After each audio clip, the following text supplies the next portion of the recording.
Wow. Well, good morning, everybody, and welcome to the Chappaqua Performing Arts Center.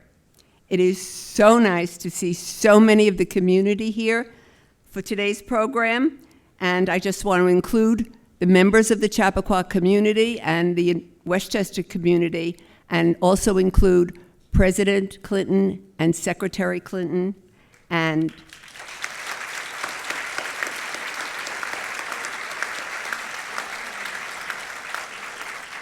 former County Attorney John Nona. My name is Joan. Go for it. My name is Joan Kuhn, and I'm the program coordinator at the Chappaqua Library. Please visit our website, which is chappaqua.library.org, to see all the programs that we offer, and sign our guest book, which is located in the lobby as you exit. I would like to thank the following organizations for co-sponsoring this program: the Town of Newcastle and the Friends of the Miller House. And I would also like to thank the staff of the Chappaqua, of the Newcastle Community Media Center and the staff of the Chappaqua Performing Arts Center for all their help. Scattered Books, our local bookstore, has provided books for you to purchase, and Congressman Jamie Raskin will sign them. Please exit that way if you're interested, to your right, if you're interested in having your book signed and to take photos. And now it is my pleasure to introduce John Diaconis, who is from the Friends of the Fred. Thank you.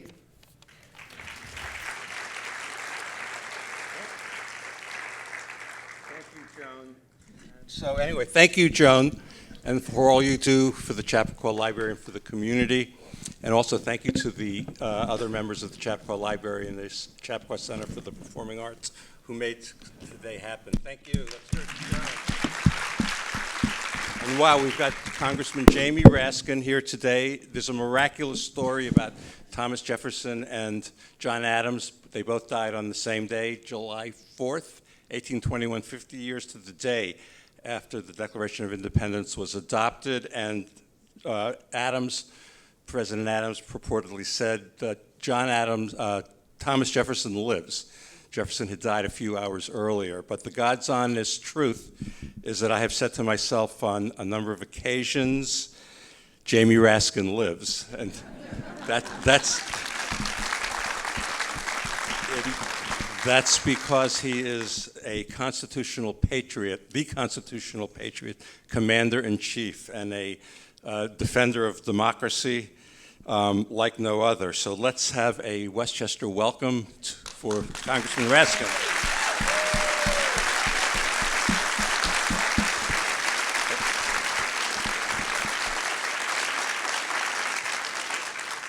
We're honored and thrilled that you're here. We're going to talk about the book and many other subjects. The book is Unthinkable: Trauma, Truth, and the Trials of American Democracy. And I'd like to read the first paragraph of the book. Would you like me to read it, or would you like to read it? If you would do it, that'd be better for me. Okay, the first paragraph of the book sets out the tone of the entire book, and will serve as our launching point for the discussion. In the week between December 31st, 2020 and January 6th, 2021, my family suffered two impossible traumas. I'm going to need to get my glasses. Okay, there you go. Thank you. The shattering death by suicide of my beloved 25-year-old son, Tommy, and the violent mob insurrections at the U.S. Capitol that left several people dead, more than 140 Capitol and Metropolitan Police officers wounded, and injured hundreds of people, including several in our family, fleeing for their lives, and the nation shaken to its core.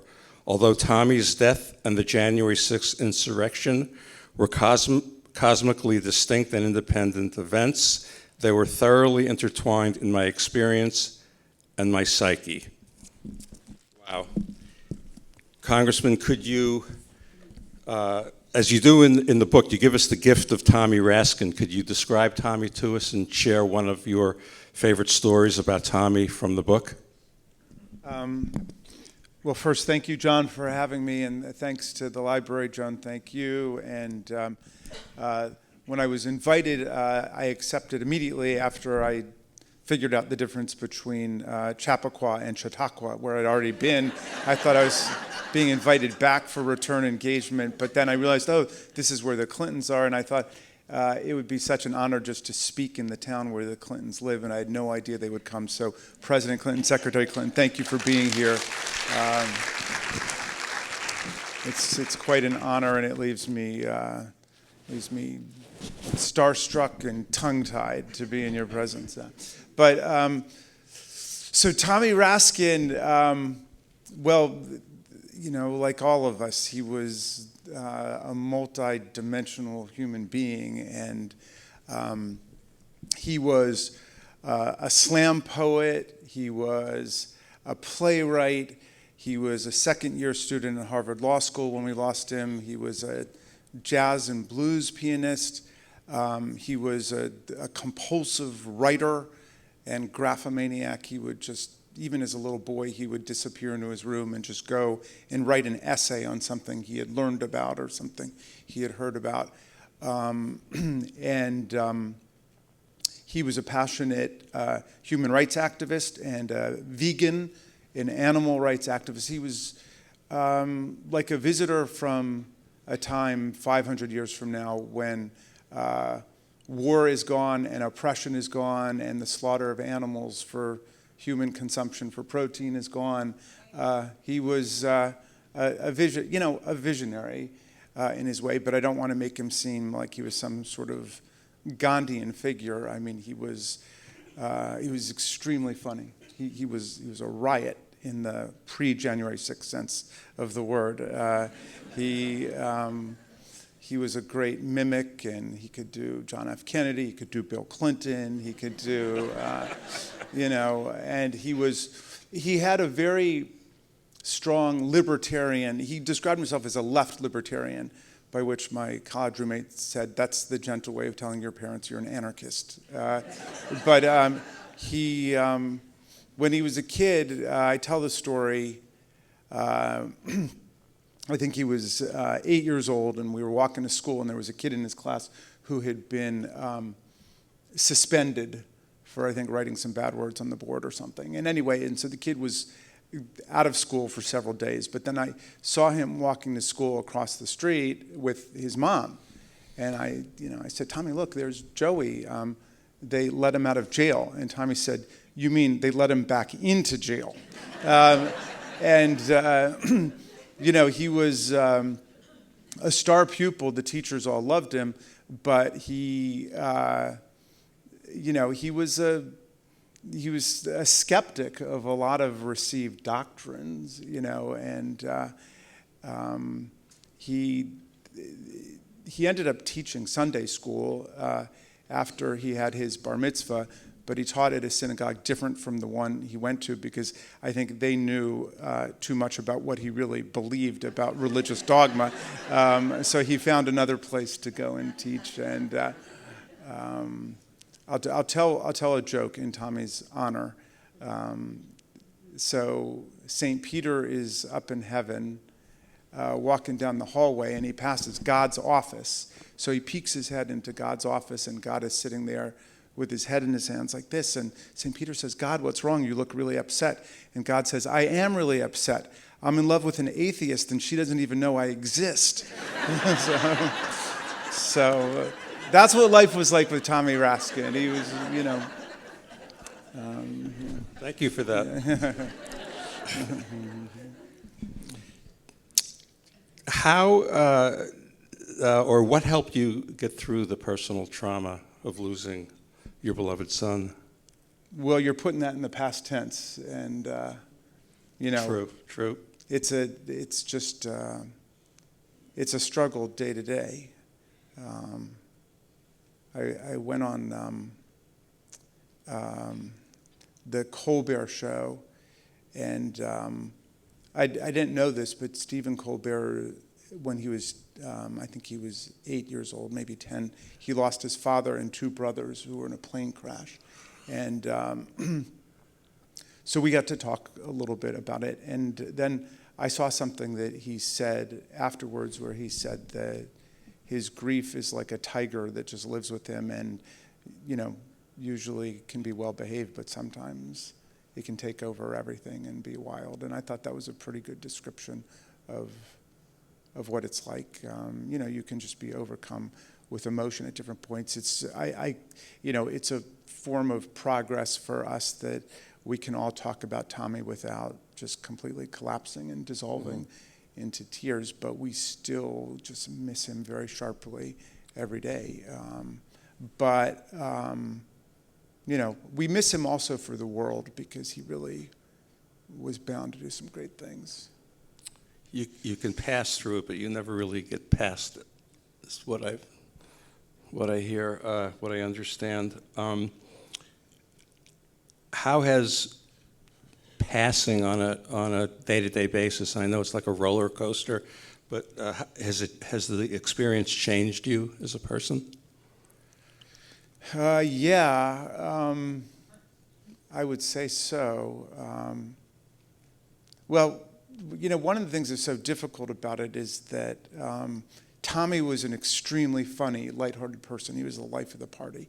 And I record in the book how my colleagues, the highest compliment I ever got was from a friend of mine in Congress from Virginia, whose name is Abigail Spanberger, and she was on C-SPAN one day, and they were interviewing her about what it was like to be in Congress, and just randomly they said, "Who's the funniest member of Congress?" And she said, "Well, Jamie Raskin is the funniest member of Congress." And that was the greatest day of my life. I mean, it just doesn't get any better than that.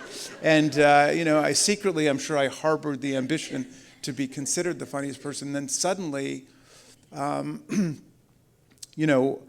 was defined in the eyes of Congress and the country by virtue of this terrible tragedy and catastrophe with Tommy, who himself was, to me, such a radiant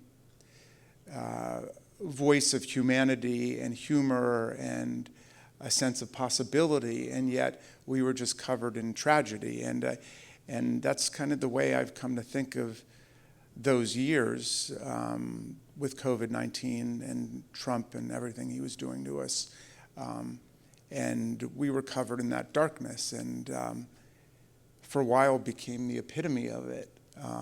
So that experience was an affecting experience, and I've come to believe that I honor Tommy best by trying to remember his hopefulness and his optimism and his belief that things could improve for humanity in America, and not be just obsessed with the final days and what depression did to him.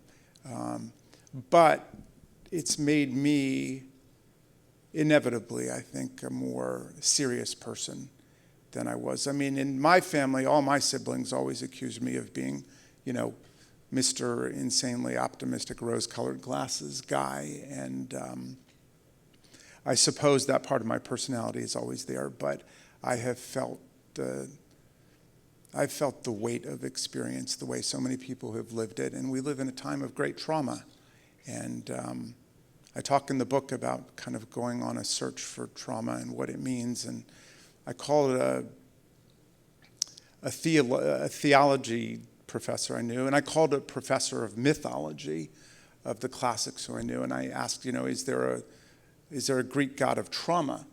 And he said there wasn't. So I set about to try to imagine a Greek god of trauma who looked something like Janus, the god of endings and beginnings, who looks backwards and forwards at the same time. And I think that trauma is like a thief who steals everything from you that is most precious, that's most beloved, that makes life meaningful.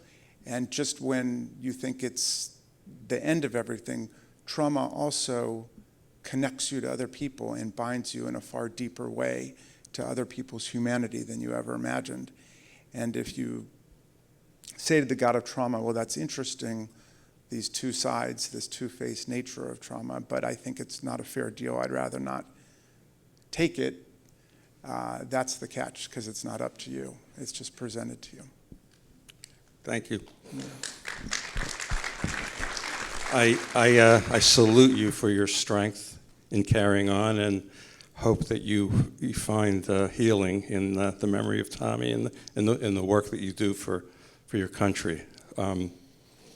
Congressman, let's move on to another relationship that you talk about in the book, and that's your relationship with Liz Cheney. Can you describe that friendship and share a story with us from the book? One of the several stories you have in the book about your relationship with Liz Cheney. Well, Liz and I entered Congress in the same year, so you always have kind of a special feeling about the people that you start with, and we didn't serve on the same committees, obviously not part of the same caucus, but she's a lawyer. Of course, I was a law professor for 25 years. She went to the University of Chicago, and she's a family person. She's 5 kids, and so we had a lot in common, and so we were friendly from the beginning.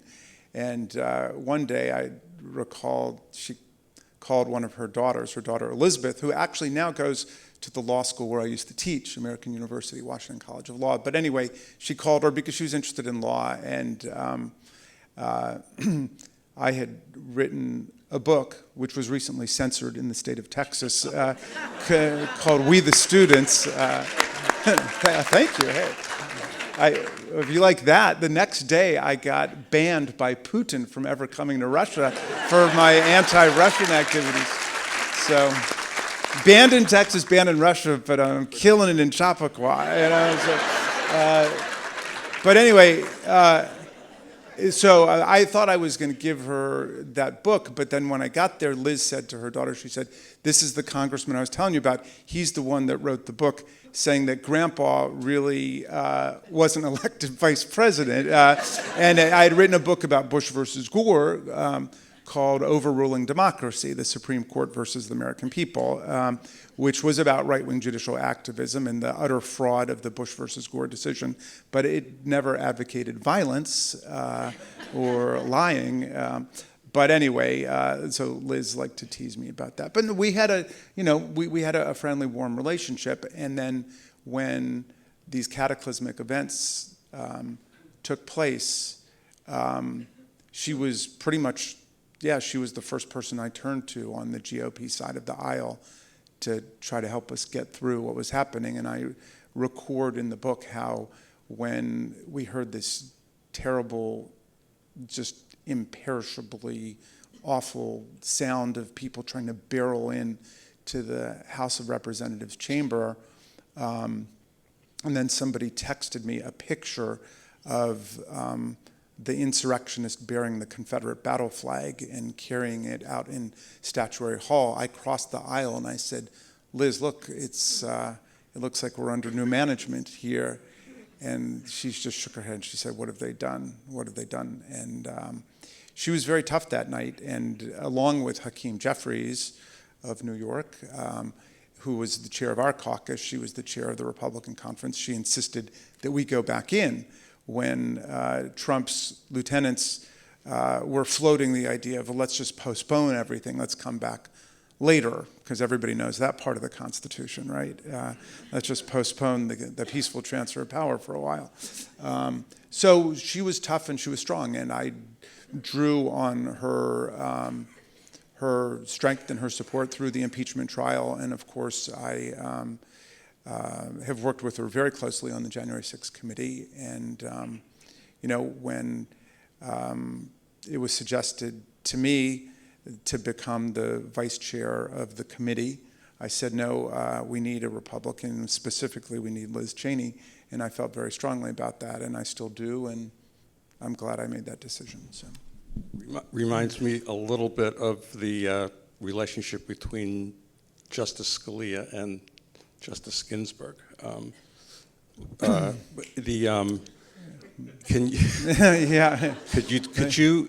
Do you think a relationship between, and you talk about this in the book, between a so-called liberal Democrat and a conservative Republican who both believe in the Constitution is important? Yeah, well, I mean, I talk about constitutional patriotism and the idea that people have got to put the country and the Constitution above our partisan and personal ambitions and interests, because the country is far, far bigger than any one of us. It's far bigger than the best person in the country. It's certainly far bigger than the worst person in the country.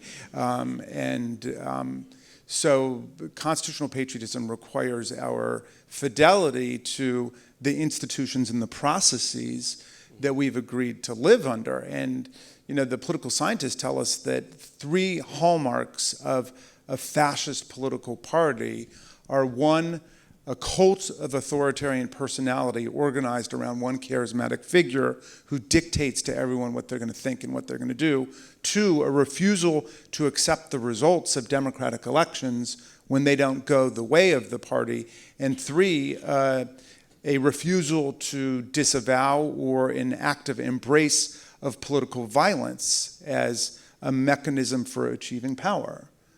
So if you think about it in global and historical terms, we're in a very serious moment here, and it calls on all of us to be constitutional patriots. And if you look at the history of fascism and coups, which I did right after January 6th, I hate to break the news to everybody, but the center-left parties, the liberal and progressive parties, can almost never defend democracy on their own. And it may be because, they're too idealistic, they're not well organized enough, or what have you, but it's always the center-left and the center-right that come together to defend democracy against fascism. And that's the importance of people like Liz Cheney and Adam Kinzinger and Mitt Romney, who are willing to stand up for the constitutional structure, because I do view this very much in global terms. The autocrats and the authoritarians are on the march all over the world, from Moscow to Mar-a-Lago, Putin in Russia and Orban in Hungary and Al-Sisi in Egypt, Bolsonaro in Brazil, who's mimicking Donald Trump in the campaign that he's running, and Xi in China and Erdogan in Turkey. All of them are rooting for and betting on the destruction of liberal democracy. And Joe Biden tells us that all the time when he comes over to the Hill. He says, they say to me, Joe Biden, you're a nice man, but democracy can't work anymore. We're moving into an age of strongmen. So that's an existential crisis for us, and it's a moment of decision for the American people. Are we going to stand up for democracy and the Constitution or not? And don't forget what Lincoln said, that democracy is the beautiful silver frame upon which rests the golden apple of freedom. And without democracy, there's no freedom. And the women of America are finding that out right now. If they're going to run roughshod over our institutions, if they're going to pack the Supreme Court, gerrymander the Supreme Court, deny my constituent, Merrick Garland, even the right to a hearing, because a year is too early, but then ram through the nomination of Mrs. Waterford in the last few weeks there.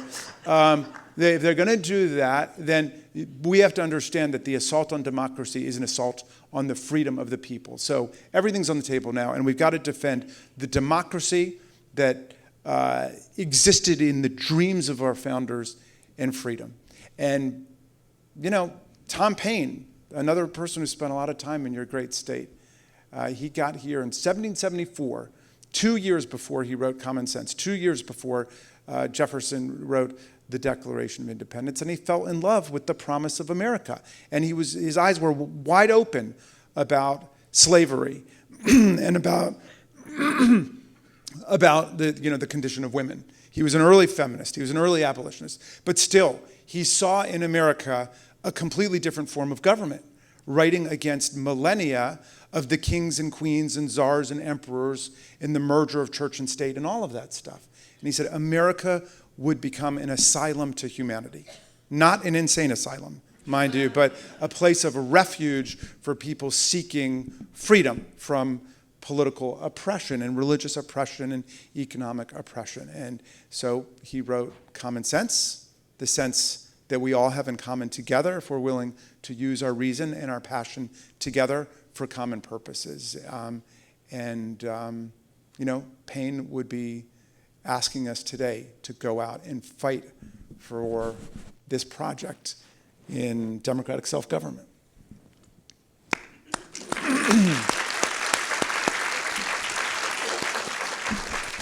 That's a good segue into the second part of the book, which is truth, trauma, truth, and the trials of American democracy. And the book talks about the flip side of that, untruth, and the importance of untruths and myth to authoritarian governments, and the link that you make between the myth of the lost cause and Trump's big lie was fascinating. Can you talk about that?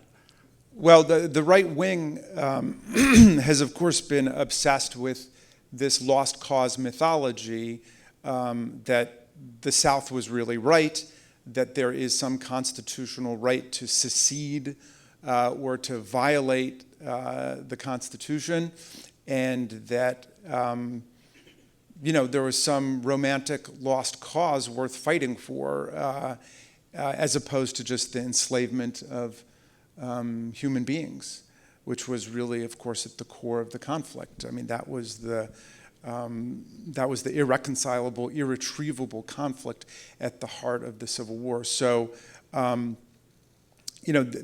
is kind of the founding lie of right-wing politics in America. Gary Wills, the historian, has said that American politics is the unreconstructed South's revenge on America for beating them in the Civil War. And so there would be this continuing derangement and falsification. And we're seeing a very extreme version of that today. And the big lie was refuted by more than 60 federal and state courts in the land. More than 90 different judges passed upon all of the claims of electoral fraud and corruption, including 8 who were nominated to the bench by Donald Trump himself. And they all rejected it. And so there's nothing there. It was rejected even by these phony audit or fraudit commissions that were set up by Republicans in various states like Arizona. They couldn't even find anything to continue the make-believe. And yet still we have millions of people who are willing to buy it, which is just cultish behavior.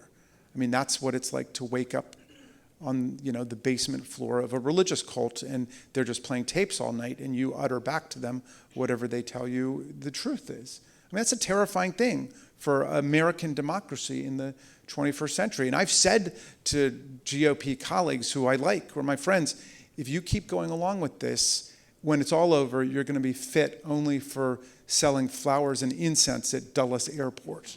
That's it. Because they're just going to be used to parroting other people's lies and propaganda. Thank you. Well, that's what I think about the truth. But and I will tell you one other thing about it, which is my dad used to say that democracy must have a ground to stand on, and that ground is the truth. Because theocracy stands on the ground of a religious system of ideology, and we got rid of that in separating church and state. And autocracy is founded on the idea of the infallibility of the ruler, and everybody bowed down to Vladimir Putin because he knows best. But democracy has got to be based on the truth. And like Madison said, those who mean to be their own governors must arm themselves with the power that knowledge gives. Knowledge. Built into that is the idea of truth. Knowledge is something that's true, and it's not false. Speaking of your father, was that was T. Marcus Raskin? Or was yes. There's a quote in the book at the beginning of chapter 4: "When everything looks hopeless, you can be the hope." Can you talk about hope and also? When everything looks hopeless, he'd say, "You are the hope." You are the hope, right? You are the hope. Yeah. And also, could you talk to us about hope? And also, I think people are very interested in hearing about your family. Yeah. Well, yeah, that would be hard to get into everybody and everything. But I'll tell you a couple stories about my dad. Just go back as far as you want. Yeah, I mean, my dad was a piano prodigy, and he was a concert pianist growing up. And he grew up in a place called Whitefish Bay, Wisconsin, where William Rehnquist was from, to give you a sense of the place. He left at age 14. He called it White Folks Bay, and he left, and he never wanted to go back. And he moved to New York, where he ended up being roommates with a comedian named Nipsey Russell. But anyway, but he, although he was in music, he was traumatized by a combination of what had happened and what the news that was coming out about the Holocaust and World War II, and then the nuclear arms race and so on. So he decided to go to law school, and he was studying philosophy at the same time at the University of Chicago. And he really went to law school with one purpose, which is to try to figure out how law could be used to end war. And so he wasn't so much interested in contracts and corporations and everything else, and he was proud that he finished last in his class because he never went to any of the other classes, and they used to call on him as a joke, and everybody would laugh at when they called on him. But he studied with a great law professor named Quincy Wright there, but anyway, he ended up working for President Kennedy and the National Security Council, and his first day of work was the Bay of Pigs. And on that first day of work, he wrote a memo to President Kennedy, which we found at the Kennedy Library in Boston, saying that the United States should gift Guantanamo Bay to the Cuban people for the purposes of building a hospital, help people build a hospital, and then have American doctors and medical students go down there and work with the Cubans on it, which is fascinating. He wrote that in 1962. But anyway, he ended up leaving the Kennedy administration and starting a think tank in Washington called the Institute for Policy Studies. And he was indicted in 1968 for his anti-war activities in a famous case called the Boston Five, or the Dr. Spock case, and it was with Dr. Spock, William Sloane Coffin, and a couple of other people. And he was brought, when he was on the stand, he was cross-examined about his views about the Vietnam War, and he and his lawyer, Telford Taylor, the Nuremberg prosecutor, basically put the Vietnam War on trial. And my dad was convinced that the war was unlawful, had never been declared by Congress, and that there were war crimes taking place. And he sort of read them chapter and verse on it. And he was questioned on things that he said. And my dad had a photographic memory, so he began correcting them and giving the complete context of the different things he was saying. Anyway, he was the only one of the five who was acquitted in the trial, which was pretty upsetting to him. When the New York Times had an article about it, and on the front page, they asked him how he felt about being acquitted, and he said, "I feel like demanding a retrial," because unlike what goes on with all the right-wingers, where they all go off and get their own lawyers and point the finger at each other, they had a sense of solidarity about what they were doing. They were working to end an unjust war with a lot of people during that time, including the Clintons, who I know were involved in the peace movement during the Vietnam War. Must have been a great lesson for you in speaking up for the truth, but also as a young child, having your father be on trial must have been a little it made an unsettling. impression. It made an impression on me. Yeah, I mean, my dad could have gone to jail for many years. I got some stories about that in there. And Tommy was very close to my dad and was, I tell the story about Tommy, how at one point he said to me he could never be in electoral politics, basically because he couldn't put up with the BS that you've got to put up with in it. But he was very politically engaged in the way that my dad was, and would have ended up, I think, as a kind of public intellectual. Yeah. Well, on the subject of hope, can you talk to us about what we as citizens can do to fulfill your father's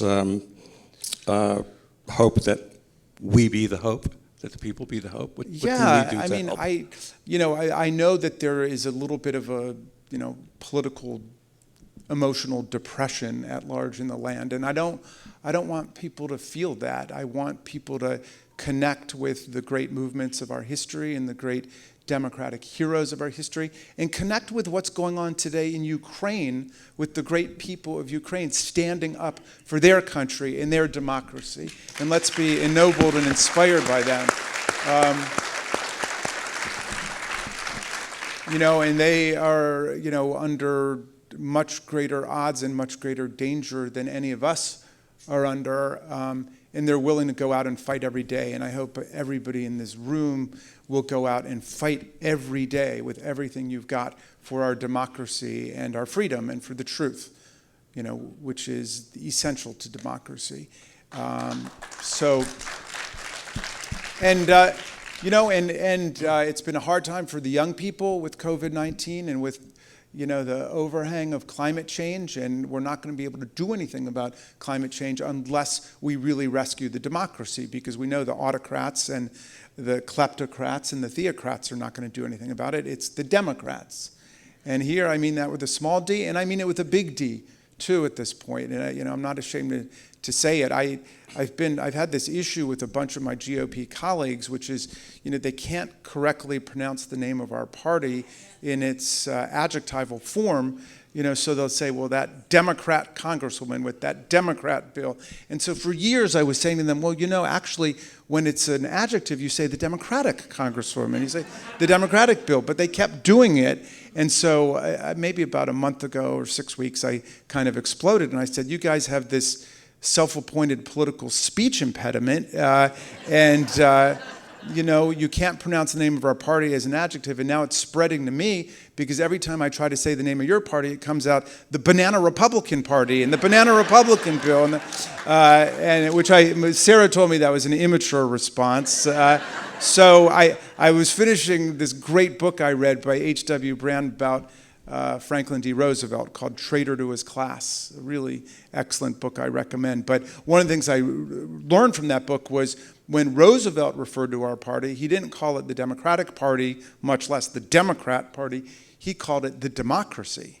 So he would say, that great New Yorker, Franklin D. Roosevelt, he would say, well, the economic royalists and the plutocrats say you invest in the wealthiest corporations in America and some of the wealth will drip down on everybody else. But the democracy says invest in the great middle class of the country. Everybody will rise and prosper together. That's the doctrine, said FDR. So I think it's time for us to dust that off. If we're the only party supporting the Constitution and constitutional freedoms and democratic elections, let's do what Roosevelt did. Let's call ourselves the democracy.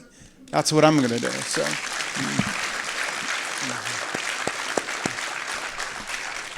Thank you for that. What else are you reading today?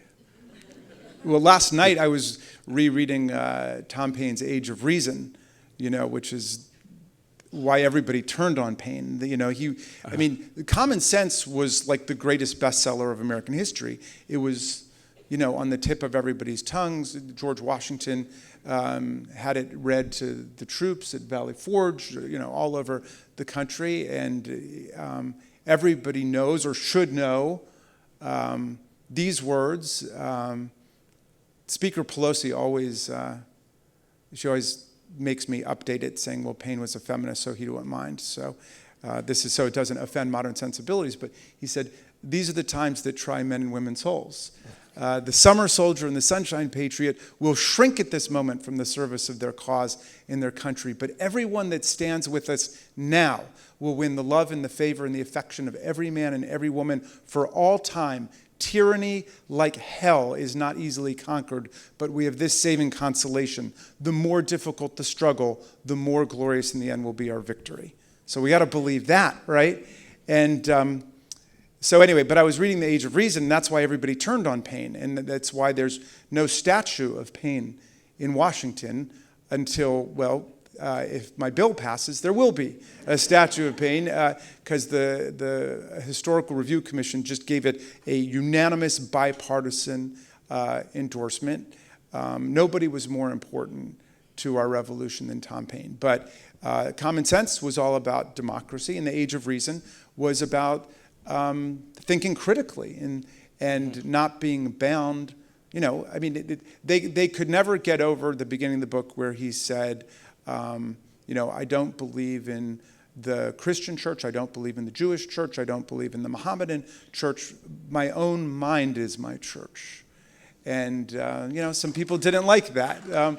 But you know, it was basically, it was not atheist. He believed in God and said, you know, there was a God, but he didn't believe in an act of God that was intervening in human affairs. And he said it's that all of us have to be agents of good, because we can't, you know, leave it to God to solve our problems for us. So anyway, that's what I was reading last night. But I did just get The Divider by Maggie Haberman. Did I have her name right? Yeah, Maggie Haberman, yeah. So, yeah. Interesting. Well, you know, there's a Tom Paine's Cottages here in Westchester. It's been renovated. It's in New Rochelle, so hopefully we'll get you back here in Westchester County to speak at your favorite son, Thomas Paine's place. Yeah. And Tommy was named after Tom Paine. Okay. Yeah, Okay. Wow. Yeah.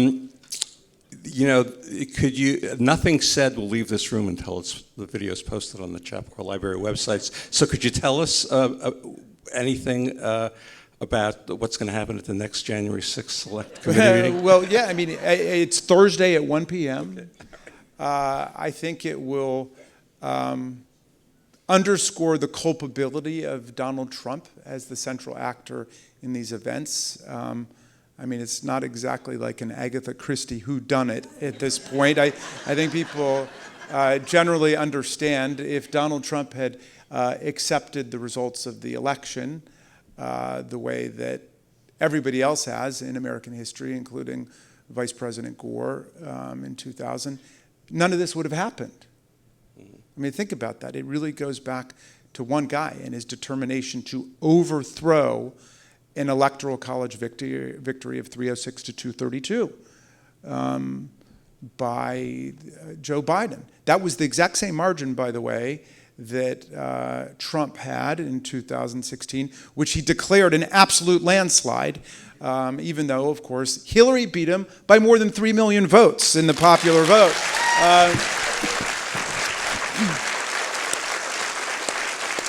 And you know, and Joe Biden beat him by 7 million votes in the popular vote.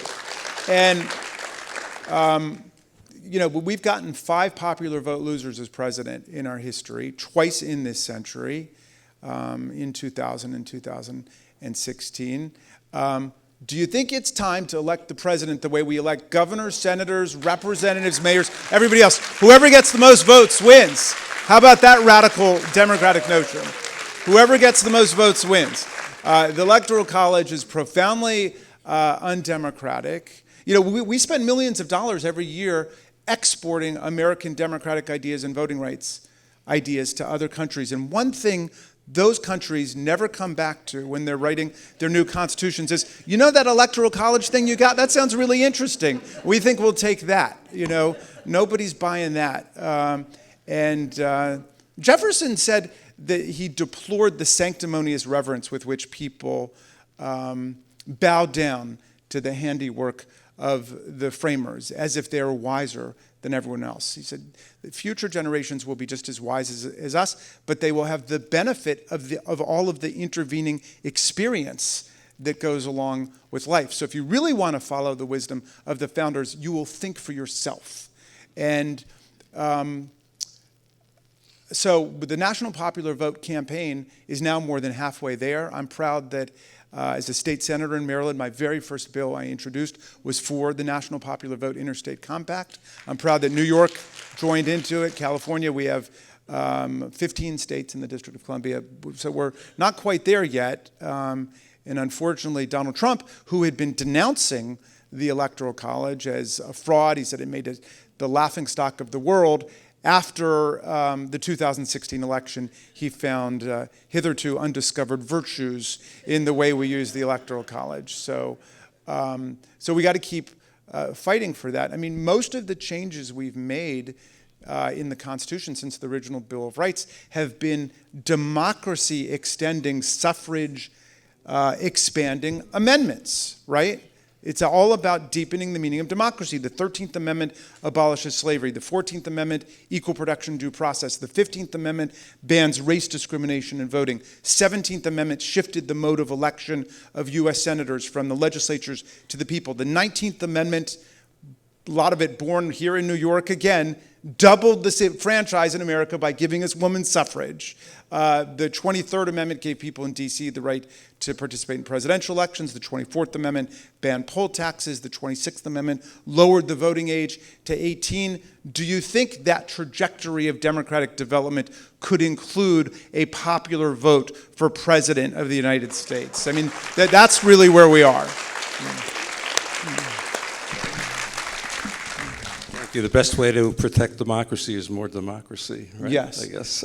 That's what John Dewey said. He said that the only solution to the ills of democracy is more democracy. And what we're suffering from today is not democracy, but impediments to it. The voter suppression tactics, the gerrymandering of our state and then federal districts, the use of the filibuster to allow a tiny minority to stifle the will of the majority, the Electoral College, and so on. But a lot of those are of a not constitutional nature, and we could just get rid of them. The filibuster is not in the Constitution. It's not in federal law. It's a rule of the Senate, and there are already more than 100 exceptions to it, including the Trade Adjustment Act, the Budget Reconciliation Act, judicial nominations. Do you think we could carve out an exception to the filibuster for voting rights themselves, right?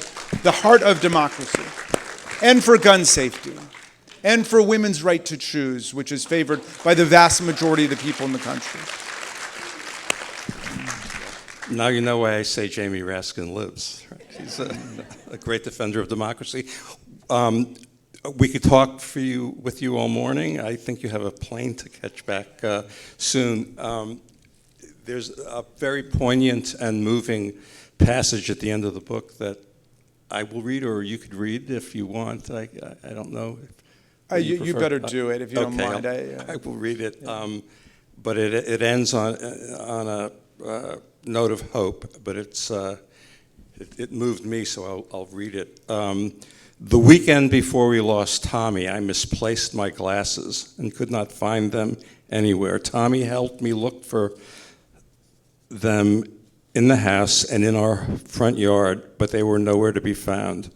We gave up the search, but Tommy comforted me, saying, "I know you'll find them, Dad." We lost Tommy on Wednesday, December 31st.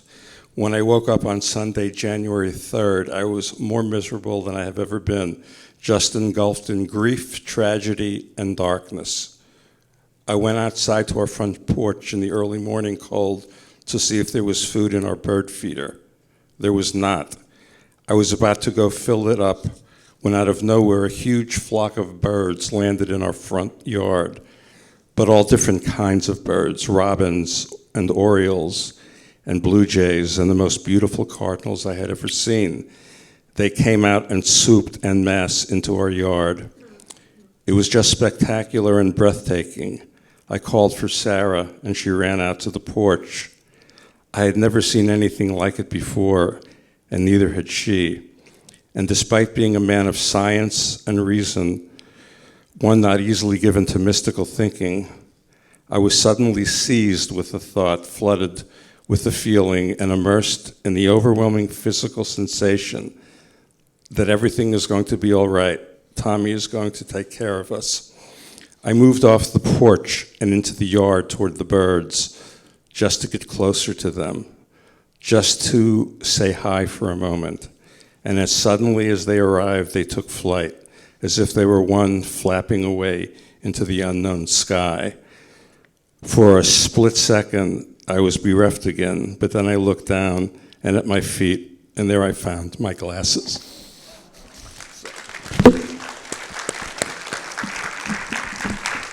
Thank you so much for your book and for coming to Westchester. Joan, do you want to make some closing comments?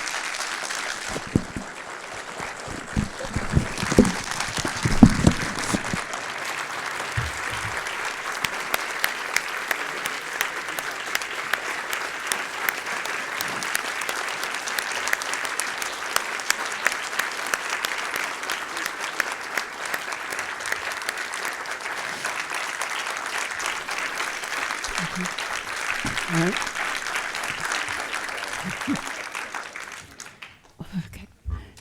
Thank you. Thank you so much for such a wonderful morning listening to you. This interview was wonderful. Thank you, John. And thank you, Congressman, for coming here and talking so poignantly. Thank you all for coming. If you are interested in purchasing a book or having Congressman Raskin sign the book, please exit that way. That would be to your right. And Congressman will be there. And again, thank you so much for coming to this program. Good morning.